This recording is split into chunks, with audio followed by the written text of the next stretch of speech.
नमस्कार। आज हम बात करेंगे अमरनाथ धाम की।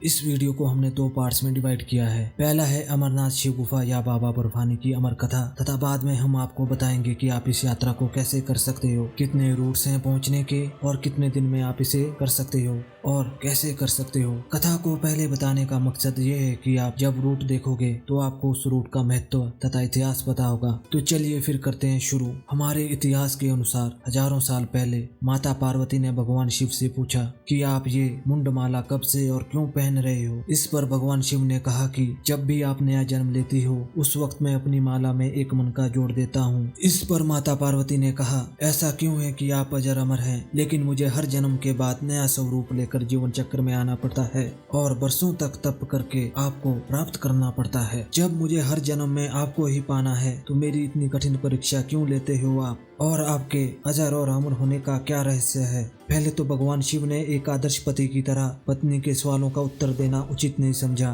पर अंत में पत्नी हट के चलते ये गूढ़ रहस्य माता पार्वती को बताने के लिए तैयार हो गए। और इस कार्य हेतु संपूर्ण ब्रह्मांड में जो सबसे सुरक्षित स्थान मिला वो है ये अमरनाथ गुफा। और हमारी पौराणिक पुस्तकों के अनुसार ये वही गुफा है जहाँ भगवान शिव ने माता पार्वती को अमर होने के गुप्त रहस्य बताए थे। और उस समय उन दो ज्योतियों के अनुसार वहाँ पर कोई भी तीसरा प्राणी नहीं था। ना गले में नाग, ना भोलेनाथ के नंदी, ना सिर पे गंगा, न चंद्रमा, न ही गणेश और कार्तिकेय और ना ही शिवगण। इस गुप्त स्थान की ओर जाते हुए भोले बाबा ने सबसे पहले अपने वाहन नंदी को पहलगाम में छोड़ा। आज भी यहीं से इस पवित्र यात्रा की शुरुआत होती है। पहलगाम से थोड़ा आगे जाने पर भगवान शिव ने चंद्रमा को अपनी जटाओं से उतार दिया और जिस स्थान पर चंद्रमा को छोड़ा वह जगह चंदनवाड़ी कहलाती है। और आपकी यात्रा का पैदल पड़ाव आज के समय में यहीं से शुरू होता है। और शेषनाग झील के पास अपने गले से शेषनाग को उतार दिया। उसके बाद महागुणा पर्वत पर अपने पुत्र गणेश को छोड़ दिया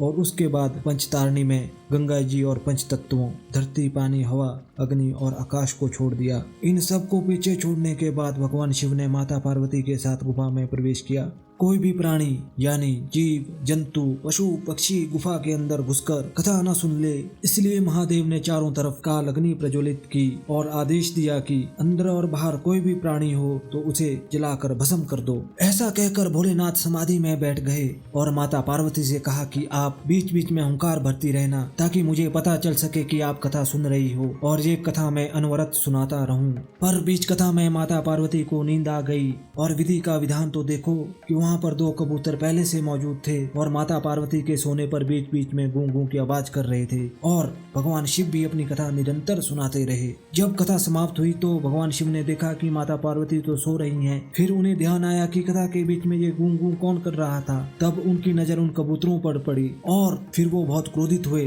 भगवान शिव के क्रोध को देखकर दोनों कबूतर भगवान शिव के चरणों में गिर गए और क्षमा मांगने लगे और कहने लगे कि हे भगवान, अगर आप हमें मार दोगे तो इस अमर कथा की महत्वता खत्म हो जाएगी। इन कबूतरों की विनती सुनने के बाद भगवान शिव ने उन्हें वर दिया कि तुम सदैव इस स्थान पर इस गुफा में शिव और पार्वती के प्रतीक चिन्ह के रूप में निवास करोगे। अंततः कबूतर का यह जोड़ा सदा के लिए अमर हो गया और यह पवित्र गुफा अमर कथा की साक्षी हो गई।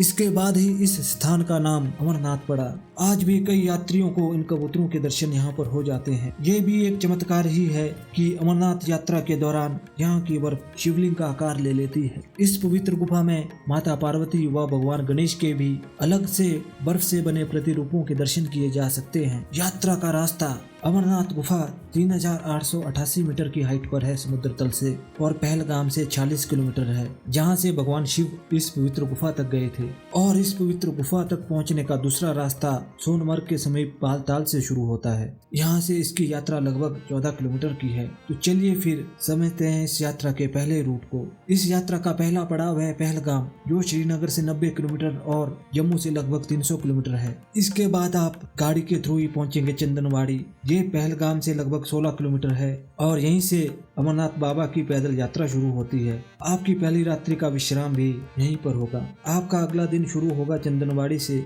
आज आप जाएंगे शेषनाग। यह मार्ग खड़ी चढ़ाई वाला और खतरनाक है और यहीं से पिस्सू घाटी के भी दर्शन होते हैं। आज का आपका रात्रि ठहराव यहीं पर होगा। ये पर्वतों के बीच नीले पानी की एक बेहद ही खूबसूरत झील है और पर्वतों के टॉप का आकार सांप की तरह है और ये वही स्थान है जहाँ पर भगवान शिव ने शेषनाग जी को गले से उतारा था। इस यात्रा का 3D मैप आपकी स्क्रीन पर शो शो हो रहा होगा, तो आपको आइडिया लग रहा होगा कि यात्रा आपकी कैसे रहने वाली है और रास्ता कैसा रहने वाला है। डे 3, आज के दिन आप जाओगे शेषनाग से पंचतारणी। इसके लिए पहले आपको महागुणा पर्वत तक लगभग 4.5 किलोमीटर की लंबी चढ़ाई चढ़नी पड़ेगी, जो लगभग समुद्र तल से 4276 मीटर की हाइट पर है। और उसके बाद आप पंचतारणी के लिए उतराई उतरोगे, जो कि लगभग 3657 मीटर की हाइट पर है समुद्र तल से। बर्फीली हवाओं के चलने के कारण यात्रियों से अनुरोध है कि गर्म कपड़े और अपना वैसलीन का कोट अपने साथ रखें। यहाँ पर आपको बहुत सारी नदियाँ और झरने देखने को मिल जाएंगे। आज का आपका रात्रि ठहराव यहीं पर होगा। डे 4, आज के दिन आप पंचतारणी से बाबा बर्फानी के दर पहुंचोगे और इस पवित्र अमरनाथ गुफा के दर्शन करने के बाद वापस पंचतारणी आओगे रात्रि ठहराव के लिए। आज के दिन आप लगभग 16 किलोमीटर का सफर तय करोगे। डे 5, आज के दिन आप पंचतारणी से वापस शेषनाग तक आओगे और अगर आप फिट हैं तो आप चंदनवाड़ी तक भी पहुंच सकते हो। आप अपनी इस यात्रा के 5वें या 6ठे दिन वापस चंदनवाड़ी पहुंच सकते हो और वहां से आप अपनी आगामी योजना के अनुसार यात्रा को जारी रख सकते हो। इस यात्रा को करने का दूसरा रास्ता है सोनमर्ग के समीप बालताल से। बालताल पहुंचने के लिए आपको पहले जम्मू होते हुए श्रीनगर आना होगा और फिर श्रीनगर से सोनमर्ग होते हुए बालताल पहुंचना होगा। बालताल सोनमर्ग से लगभग 13 किलोमीटर है, श्रीनगर से 92 किलोमीटर है और जम्मू से लगभग 337 किलोमीटर है। बालताल से अमरनाथ गुफा की यात्रा 14 किलोमीटर की है। ये एक कड़ी चढ़ाई वाला ट्रैक है और पूरी तरह से फिट लोगों को ही यहाँ से जाना चाहिए।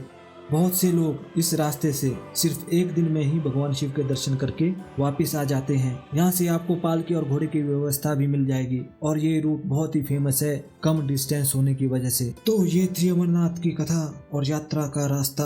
अगर आपको ये वीडियो पसंद आए तो इसे लाइक और शेयर जरूर करें और हमारे चैनल को भी सब्सक्राइब जरूर करें, क्योंकि हम आपसे तो ये उम्मीद कर ही सकते हैं क्योंकि आप अंत तक हमारे साथ बने हुए हो। और अगर आपके मन में कोई क्वेश्चन हो या डाउट हो तो हमसे कमेंट सेक्शन में पूछ सकते हो। इस वीडियो को देखने के लिए बहुत बहुत धन्यवाद।